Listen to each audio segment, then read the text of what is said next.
សួស្តីបងថ្ងៃនេះខាង Kairos and Rick របស់យើងបានចូលនាឡិកាថ្មីពីរគ្រឿងទៀតហើយអញ្ចឹងចង់មក unboxing ឲ្យបងទាំងអស់គ្នាមើលបើចង់ដឹងពី detail តោះទៅមើលទាំងអស់គ្នានេះគឺជានាឡិកាមកពី brand Patek Philippe ដែលជា model Gondolo ដែលមាន reference 7041R ដែលជាប្រភេទនាឡិកា Lady Watch ដែលមានទំហំ 30x33.8mm បងតួរបស់នាឡិកាគឺធ្វើឡើងពី Rose Gold 18K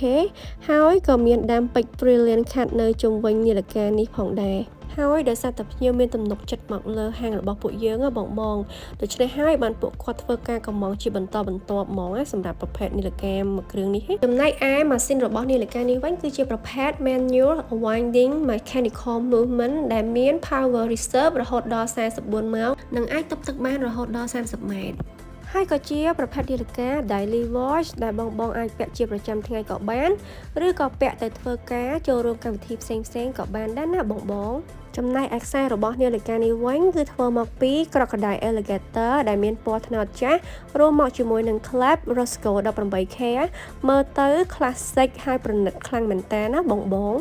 នាឡិកានេះគឺជាប្រភេទ brand new ដែលរួមមកជាមួយនឹង full box set ហើយក៏មាន warranty card ផងដែរ